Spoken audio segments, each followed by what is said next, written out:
Back with Great Britain on the beginning of day 12, and this is our combat report. We've fully succeeded in taking Norway, Sweden, and Finland. We're massing our tanks together for a potential invasion of the Soviet Union. The other power bloc, consisting of Manchukuo, Japan, and Mongolia, has begun their invasion of Siberia. They're putting a lot of effort in taking territories that do not yield resources or many victory points.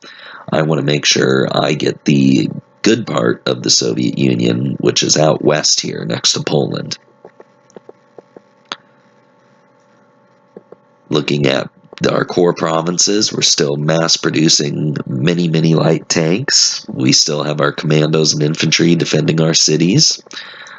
We've maxed out our production in our cities and our infrastructure, so we're going to start building some fortifications in case of any potential invasion from Germany.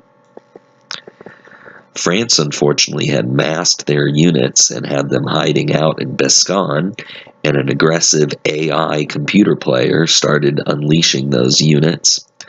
So I've had to detail a lot of light tanks that could have been used elsewhere to take out the 18-unit stack France had that they just unleashed.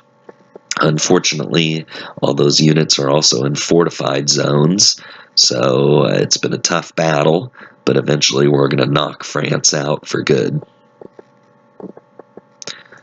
My invasion of Spain went great. My 12-unit stack is now down to 10, and my 5-unit stack of tanks is now down to 3. But pretty successful, pretty quick.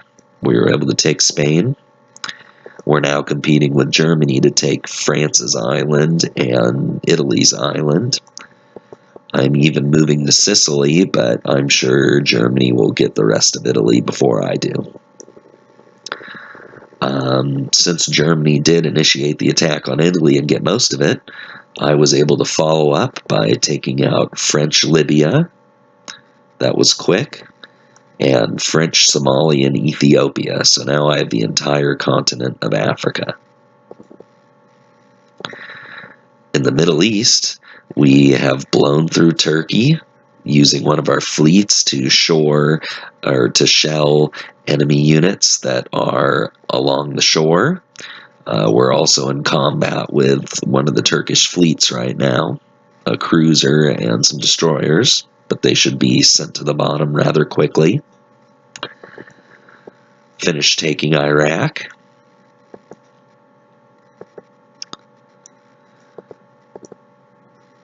Moving down south here, we have detailed our fleet that was at the tip of South Africa to start causing trouble for Argentina because Argentina decided to attack into our Brazilian territory we just took with a 25-unit stack. So that's going to be hell to take down, but I don't think the player was smart enough to leave any troops behind in his core provinces, so I'm hoping these light tanks can rush in and smash up his core provinces.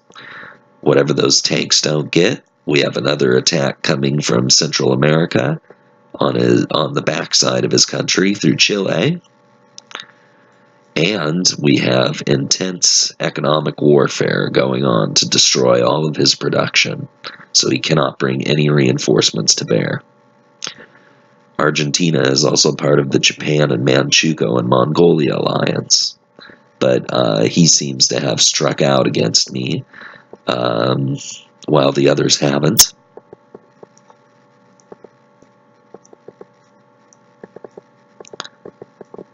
Looking at the Pacific, Australia's been active. They're about to finish with New Zealand. They may want to attack me soon. I'm building up my fortifications again in Southeast Asia, Singapore, Pontiac, Batavia, all high production.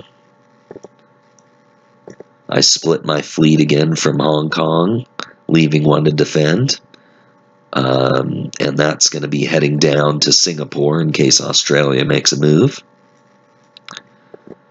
We've also been able to create a bunch of infantry from Hong Kong and put them in the cities throughout our Chinese-held territory to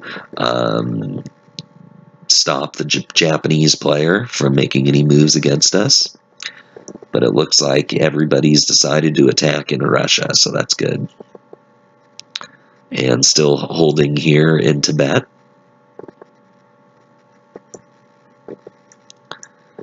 So that sums up the action for what's going on. I'll check in with you guys later.